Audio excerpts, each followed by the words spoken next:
y'all don't really want it like, yeah. Here comes the, no. Here comes the, oh. Here comes the, y'all don't really want it like, yeah. Here comes the, no. Here comes the, oh. Here comes the, y'all don't really want it like, E-double-L. I said so, I keep big bills up in my.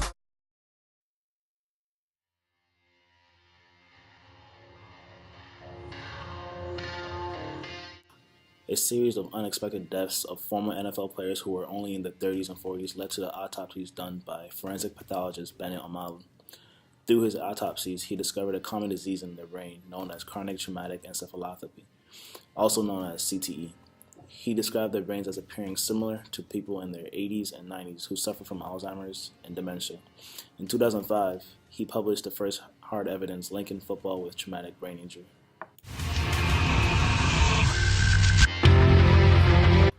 So there's many different ethical issues surrounding this particular case.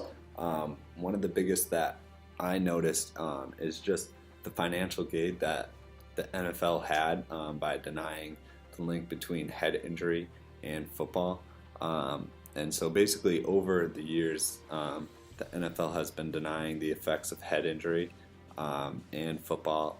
Their own hired mild traumatic brain injury committee in 2003 had said that concussions have no long-term health effects. And when Bennet Omalu published his studies in 2005, NFL's hired officials and doctors dismissed his study as actual science, and they actually requested that Omalu retract his findings.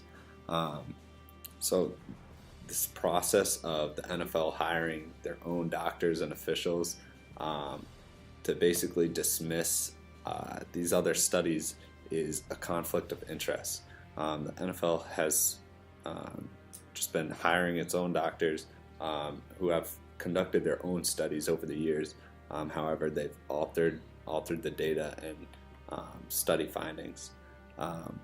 So the NFL has consistently denied the link to CTE despite the evidence, and the doctors that they have hired have actually backed them up. In 2012, one of the most prevalent evidence that you could have is that 35 brains of former NFL players were donated to Boston University to be examined, and out of those 35, 34 were discovered to have CTE. And it wasn't until just recently, on March 15th of this year, 2016, that Jeff Miller, the NFL senior vice president, acknowledged an actual link between football and CTE. Now, Bennet Omalu risked his own reputation to make his findings public for the justice of NFL players, both dead and alive, following the principle of beneficence to maximize the benefits and minimize harms. So yeah, this issue also violates informed consent. As Dr. Omalu was saying in his interview, he said that if you're a military person and you sign up to be in the military, you're told of all the risks associated with being in the military, like a reasonable chance of dying or possibly permanent body harm. But he said that if you're 6 or 7 years old and you sign up to be a football player, you're told of all the benefits, like you're going to be a star, you're going to be famous, and you're going to make money. And they instill in their head that it's just a sport, but no one tells them that they're losing their lives as they play the sport. There's also a stigma attached with this issue, and it's players who lost their lives after retiring and started manifesting the symptoms of CTE.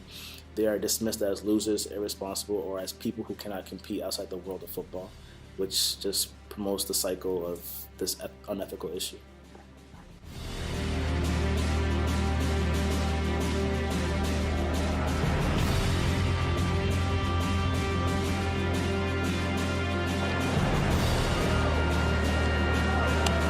Oh my gosh, that ball hit Stanton right up.